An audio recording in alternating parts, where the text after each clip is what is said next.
Bueno, ¿cómo hay que tomarlo?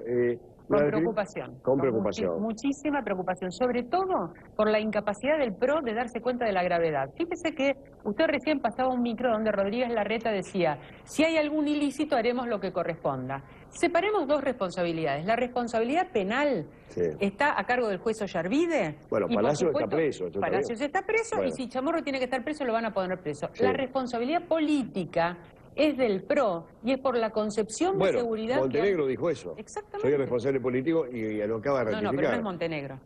Es Macri. La responsabilidad es de Macri. Pero usted cree que como... Montenegro es un funcionario que recibe las órdenes de cómo organizar la policía. ¿Usted cree como Aníbal Fernández que tiene que renunciar Macri?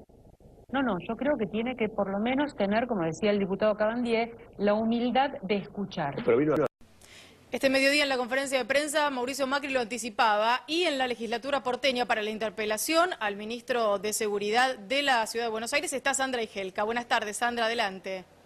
Sí, buenas tardes. En realidad aclararon en el oficialismo que no va a ser interpelación porque Montenegro viene espontáneamente por orden de Mauricio Macri, pero estamos con una de las diputadas de la oposición en la ciudad de Coalición Cívica, Diana Mafia, que es una de las que apareció como espiadas en la computadora de Osvaldo Chamorro. Le vamos a preguntar cómo toman, por un lado, todo este escándalo y por el otro, el tema de que Mauricio Macri le eche la culpa o responsabilice al gobierno nacional.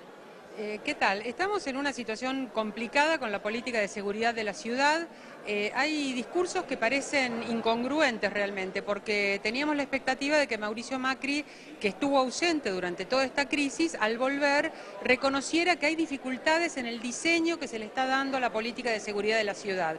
No es solamente el hecho de que algunos diputados seamos víctimas personales de estas escuchas ilegales o de estos pedidos de informes fuera de función, sino que el problema es que si somos vulnerables los diputados, es vulnerable cualquier ciudadano o ciudadana de la ciudad. Estamos generando una política de seguridad que no responde al poder político y esta no es una fuerza democrática. Hablábamos de nueva policía porteña, advertimos que una nueva policía porteña tenía que tener en su cabeza, en su dirección, una persona que estuviera en el marco de la Constitución de la Ciudad de Buenos Aires, por supuesto que no estuviera imputado de ningún delito, esto es una cuestión de sentido común. Pusieron al Fino Palacios, pusieron de vicejefe a Chamorro, en la computadora de Chamorro aparecen nuestros nombres, ahora resulta que se va a proponer una persona civil, pero el modo en que se está estructurando esta fuerza policial no se mueve y la verdad es que hay un error de origen. Yo creo que es un buen síntoma que el ministro de Seguridad venga a la legislatura, creo que ha tenido un buen reflejo.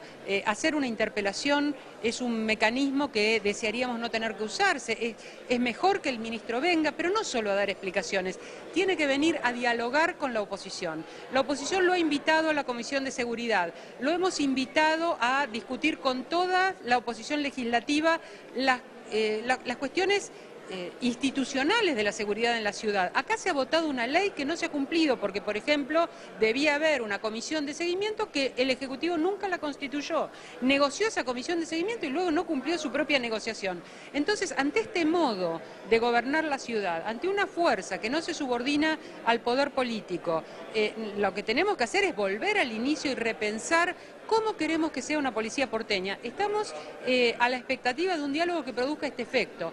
A mí en lo personal me ofende la conferencia de prensa del jefe de gobierno. Me ofende porque ni siquiera mencionó a Chamorro, ni siquiera mencionó la investigación de la que fuimos objeto 3 diputados de la Ciudad de Buenos Aires. Si él no registró eso como una anormalidad, como jefe de gobierno, si él no considera que es responsable político de eso, a mí en lo personal me ofende. Quiere decir que es una persona que no es capaz de resolver ni siquiera este tipo de cuestiones tan graves. ¿Cómo será la sesión que está a punto de comenzar? Porque es una presentación voluntaria la del ministro, como lo marca un artículo del Código Interno, del Reglamento Interno de la Legislatura. Luego se abrirán a preguntas. ¿Qué trabajaron en labor parlamentaria? En realidad está habiendo ahora una reunión de jefes de bloque. Hay la posibilidad de que dialoguemos con el ministro de Seguridad. Hay la posibilidad, que creo que sería atendible, de que el cuerpo se constituya en comisión y entonces tengamos incluso la capacidad para intervenir todos los diputados y no solamente por bloque y con tiempos específicos, e incluso en esa reunión sacar algún tipo de resolución o algún tipo de declaración. insisto, creo que es un buen síntoma que venga el ministro espontáneamente, pero no debe venir a decirnos que está todo bien, porque no está todo bien. Ahora, ¿cómo toman ustedes que son oposición tanto en la ciudad como a nivel nacional, la coalición cívica, la acusación que hace de Macri de que el tema de las escuchas es responsabilidad del gobierno nacional? Responsabilizó a la presidenta directamente. A mí me parece infantil esa responsabilización, pero también me parece que hay responsabilidad y muy grave del gobierno nacional. Porque el gobierno nacional, cuando fue la campaña para jefatura de gobierno, puso a su candidato, Daniel Filmus, a decir que tenía la voluntad política de el traspaso de la policía con sus recursos económicos, que es lo que corresponde que el gobierno nacional haga. Hicieron incluso una ley en ese sentido. Cuando Filmus perdió la jefatura de gobierno, retiraron la ley y nunca más se habló de pasar la policía con sus propios recursos. La verdad es que esto es lo que debió haber ocurrido, que la ciudad adquiera su autonomía, el gobierno nacional acepta solo relaciones de vasallaje y entonces evidentemente se ha producido un tipo de competencia entre el jefe de gobierno de la ciudad y en este caso la presidencia de la nación, que tienen estilos muy parecidos, una disputa en la que somos rehenes todos los ciudadanos y ciudadanas de la ciudad. Muchas gracias. La diputada de la coalición cívica Diana Mafía.